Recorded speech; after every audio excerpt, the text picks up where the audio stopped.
గునుపూడి విశ్వనాథ శాస్త్రి గారు 1967లో తాడేపల్లి గూడెంలో జన్మించారు. శాస్త్రి గారు సినిమాల్లోకి వచ్చాక ఐరన్ లెగ్ శాస్త్రిగా స్థిరపడ్డారు. హాయ్ ఫ్రెండ్స్, ఇంతవరకు ఎవరైనా మీలో సబ్స్క్రైబ్ చేసుకోకపోతే వెంటనే మన ఛానల్ని సబ్స్క్రైబ్ చేసుకోండి. అలాగే నాదొక చిన్న రిక్వెస్ట్, ఈ వీడియో కనుక మీకు నచ్చినట్లయితే లైక్ చేయండి, మర్చిపోకండి. థ్యాంక్స్.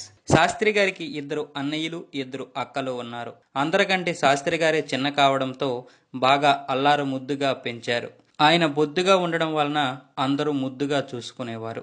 అన్నయ్యలు, అక్కయ్యలు చదువుల మీద దృష్టి పెడితే శాస్త్రి గారు ఆటల మీద దృష్టి పెట్టేవారట. అయితే చదువు మీద అంతగా ఇంట్రెస్ట్ పెట్టకపోయినా పౌరోహిత్యం మీద మాత్రం ఇష్టం చూపేవారు. శాస్త్రి గారి నాన్నగారు ప్రభుత్వ ఉద్యోగం కావడం చేత హైదరాబాద్లో పనిచేయాల్సి వచ్చింది. దాంతో ఆయన కుటుంబ సమేతంగా హైదరాబాద్ వచ్చారు. హైదరాబాద్లో శాస్త్రి గారు కూడా పౌరోహిత్యం నేర్చుకోవడానికి సీనియర్ పంతులతో వ్రతాలకి, పెళ్లిళ్లకు వెళ్లేవారు. అలా వెళుతున్నప్పుడే అప్పుడప్పుడు సినిమా పూజలకు కూడా ఆహ్వానం అందేది. సీనియర్ పంతులు వాళ్లతో పాటు శాస్త్రి గారిని కూడా తీసుకెళ్తుండేవారు. ఆ తర్వాత నుండి ఎక్కువగా సినిమా ముహూర్తాలకి వెళ్లేవారు. అలా ఈవీవి గారి సినిమాలకు కూడా వెళ్తుండేవారు.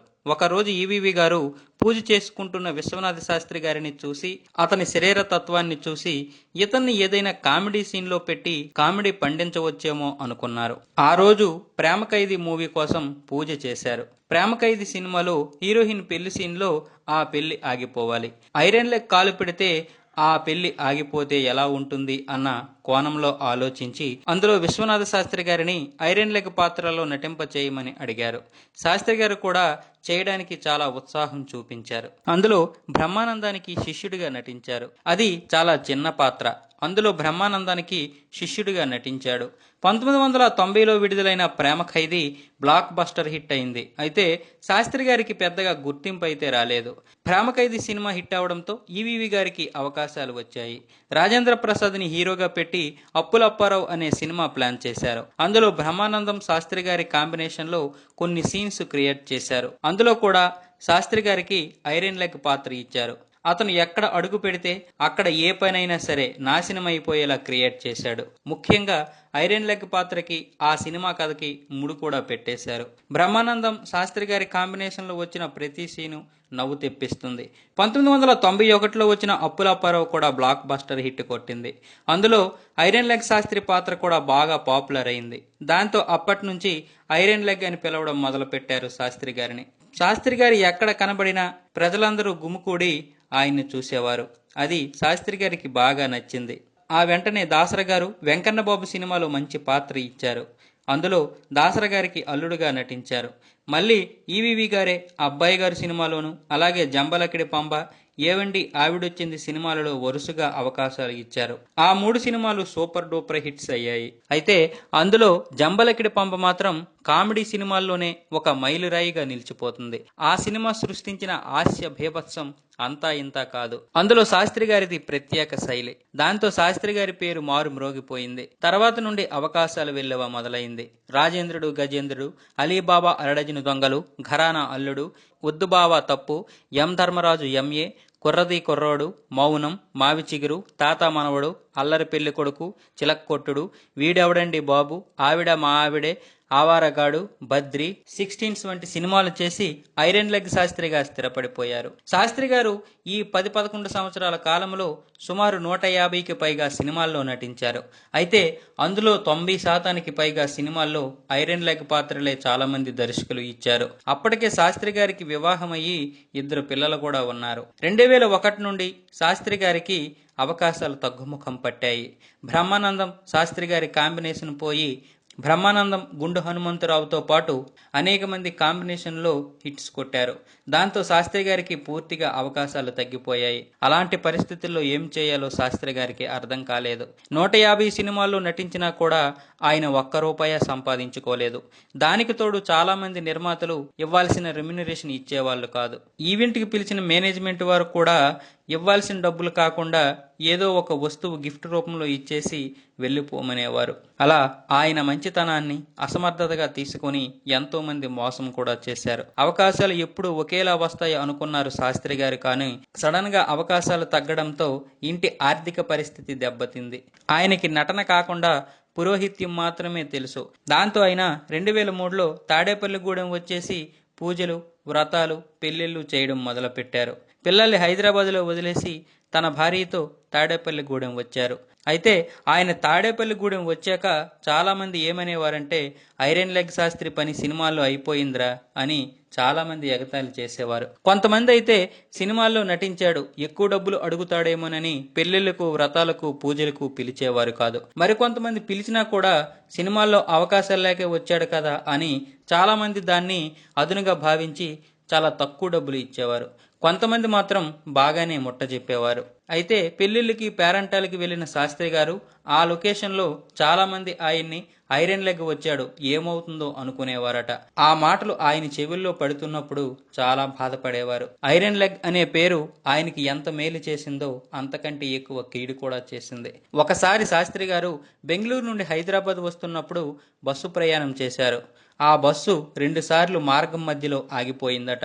దాంతో ఐరన్ లెగ్ బస్సులో ఉండడం వల్లనే బస్సు ఆగిపోయింది అని చాలామంది అపోహపడి శాస్త్రి గారిని మధ్యలోనే దింపేశారు. ఇప్పటికీ అలాంటి మూర్ఖులకి కొదవేమీ లేదు. అలాంటి సంఘటన జరిగితే ఏ వ్యక్తి అయినా ఎంత బాధపడతాడో మనందరికీ తెలిసిందే.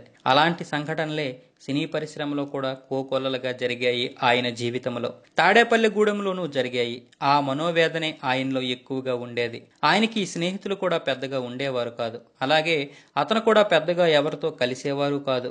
తన బాధని ఎవరితోనైనా చెప్పుకుంటే కొంత భారం దిగిపోయినట్టు అయ్యేది. కానీ స్నేహితులు, శ్రేయోభిలాషులు లేకపోవడంతో చెప్పుకోలేకపోయేవారు చాలామంది. దానికి తోడు బోనస్గా సినీ పరిశ్రమలో తాగడం కూడా అలవాటైంది. శరీరం బాగా లావుగా ఉండడం, షుగర్ వ్యాధి, లివర్ ప్రాబ్లమ్స్ అటాక్ చేశాయి. అన్ని బాధలు మనసులోనే ఉంచుకునేవారాయన. ఏ రోజు బయటికి చెప్పలేదు. పిల్లల భవిష్యత్తు గురించి కూడా చాలా బాధపడేవారు. ఇలా జరుగుతుండగా 2006 జూన్ 18వ తారీఖున ఆయన ఆరోగ్యం బాగోలేదని హాస్పిటల్లో చేరారు. వెంటనే వాళ్ళ చిన్నక్క అన్నపూర్ణ గారికి ఫోన్ చేసి, నాకు ఒంట్లో బాగోలేదు, హాస్పిటల్కి వస్తావా అని అడిగారు. ఆమె వెంటనే తమ్ముడు కోసం హాస్పిటల్కి వచ్చారు. హాస్పిటల్లో చేరాక డాక్టర్ గారు చెకప్ చేసి అన్నపూర్ణ గారిని పిలిపించి, మీ తమ్ముడు ఒక్కరోజు కంటే ఎక్కువ బ్రతకడు అనేశారు. వెంటనే ఆమె గుండె బరువెక్కింది. హైదరాబాద్లో ఉన్న కొడుకు, కూతుర్ని పిలిపించారు. అంత బాధలో కూడా శాస్త్రి గారు హాస్పిటల్లో ఉన్న అందరినీ నవ్వించారు. అందరినీ నవ్వించి ఆ రోజు రాత్రి పడుకున్నారట. పడుకున్నా నిద్ర కూడా పట్టలేదు. నోటి నుంచి, చెవుల నుంచి, ముక్కు నుంచి, కళ్ళంట రక్తం కారడం ప్రారంభమైంది. అదే రోజు రాత్రి 1-2 గంటల ప్రాంతంలో ఆయన తుది శ్వాస విడిచారు. అప్పట్లో అంబులెన్స్ లేకపోవడమో లేకపోతే ఆర్థిక పరిస్థితితో తెలియదు కానీ ఆయన శవాన్ని చిన్న రిక్షాలో వేశారు. భారీ శరీరం కావడంతో మధ్య భాగం మాత్రమే ఆ సైకిల్ రిక్షాలో ఉంది. తల, కాళ్ళు బయటే ఉన్నాయి. కాళ్ళు అయితే మరీ దారుణంగా రోడ్డుకి తాకాయట. పిల్లలిద్దరూ రైలు దిగి రిక్షాకి ఎదురుగా వచ్చారు. వాళ్ళ నాన్నగారిని చూసి రిక్షాలో తాగి పడుకున్నాడేమో అనుకున్నారట. కానీ ఆయన ఇక లేరు అన్న వార్త విని 8 సంవత్సరాల కూతురు, 14 సంవత్సరాల కొడుకు ప్రసాదు విలవిల్లాడిపోయారు. ఆ హృదయ విషాదకర వార్త తాడేపల్లిగూడెం చుట్టుప్రక్కల వ్యాపించింది. శాస్త్రి గారి అభిమానులు తండోపతండాలుగా వచ్చారు. ఆయన్ని ఆఖరి చూపుగా అందరూ చూశారు. ఆ మరుసటి రోజు మూవీ ఆర్టిస్ట్ అసోసియేషన్ నుంచి కొంతమంది వచ్చి 90,000 రూపాయల వరకు చెక్ ఇచ్చారు. ఆ తర్వాత శాస్త్రి గారు మరణించిన 5-6 సంవత్సరాల తర్వాత V6 ఛానల్లో శాస్త్రి గారి కుటుంబం గురించి రావడంతో కాదంబరి కిరణ్, శివాజీ రాజా లాంటి కొంతమంది కలిసి విరాళాలు సేకరించి ₹1,00,000 అందించారు. సంపూర్ణేశ్వర్ బాబు 25,000 రూపాయలు చెక్కి ఇచ్చారు. ఇంకా ఏ అవసరమైన ఉంటే ఫోన్ చేయమని చెప్పారు. అంతకు మించి ఎవరూ శాస్త్రి గారి కుటుంబానికి సహాయం చేయలేదు. ఎన్నో సినిమాల్లో కలిసి నటించిన బ్రహ్మానందం గారు ఒక్క మాట పలకరింపు గాని, ₹1 సహాయం గాని చేయలేదు. చాలా మంది సావిత్రి గారు, కత్తి కాంతారావు లాంటి జీవితాల్ని ఆదర్శంగా తీసుకుని ఎవరు సహాయం చేయడానికి ముందుకు రావట్లేదు. సహాయం చేస్తే వాళ్ళలాగే మన జీవితాలు అయిపోతాయని అపోహలో ఉన్నారు. మనం గుర్తుపెట్టుకోవాల్సింది ఒకటే, తనకు మించిన సహాయము చేయకూడదు. సహాయం చేసే స్థితిలో ఉన్నప్పుడు సహాయం చేయకుండా ఉండకూడదు. కానీ దీన్ని ఎవరూ పాటించరు. శాస్త్రి గారి చిన్న అక్క అన్నపూర్ణమ్మ గారే ఆయన కుటుంబాన్ని సాకింది. ఆయన కుటుంబానికి ఎంతో ఆర్థిక సహాయాన్ని అందించింది. అలాగే వాళ్ళకి షెల్టరు ఇచ్చింది. ఈ రోజు శాస్త్రి గారి భార్య, పిల్లలు ఈ స్థితిలో ఉన్నారంటే అన్నపూర్ణమ్మ గారు చేసిన సహాయ సహకారం ఎంతో ఉంది. శాస్త్రి గారి అబ్బాయి ప్రసాద్ CA చదివి ఆడిటింగ్ నేర్చుకున్నారు. ఐరన్ లెగ్ శాస్త్రి గారి మీద ఉన్న అభిమానంతో వారి అబ్బాయి ప్రసాద్కి శ్రీనివాసరెడ్డి నటించిన జంబలకిడి పంబలో పిలిచి మరీ ఒక పాత్ర ఇచ్చారు. అందులో తన తండ్రి పేరు మీద గౌరవంతో ఐరన్ లెగ్ శాస్త్రిగానే నటించారు ప్రసాద్. అలాగే ప్రసాద్ గారికి మరికొన్ని అవకాశాలు కూడా వచ్చాయి. శాస్త్రి గారి అబ్బాయి ప్రసాద్ సినీ పరిశ్రమలో మంచి స్థాయికి ఎదగాలని మనందరము మనస్ఫూర్తిగా ఆశీర్వదించి దీవిద్దాం. అలా చేస్తే శాస్త్రి గారికి మనం ఘన నివాళి అర్పించినట్లే. ఫ్రెండ్స్, ఈ వీడియో గనక మీకు నచ్చినట్లయితే లైక్ చేయండి, షేర్ చేయండి, కామెంట్ చేయండి. సబ్స్క్రైబ్ చేసుకోవడం మాత్రం మర్చిపోకండి. Thank you. జై జవాన్, జై కిసాన్, జై భారత్, జై Hind. Hi, this is Roja. For more interesting updates, please subscribe Country Thoughts. Hi నేను మీ వేణు. మీ అభిమాన హీరోల బయోగ్రఫీ కోసం please subscribe Country Thoughts. Hi friends, నేను మీ రచరవి.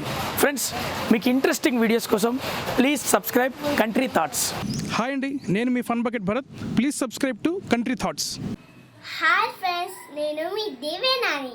Please subscribe Country Talks. Please subscribe and share Country Thoughts. Hi అందరికీ నమస్కారం, నేను మీ Madhupriya. Please subscribe to Country Thoughts YouTube channel.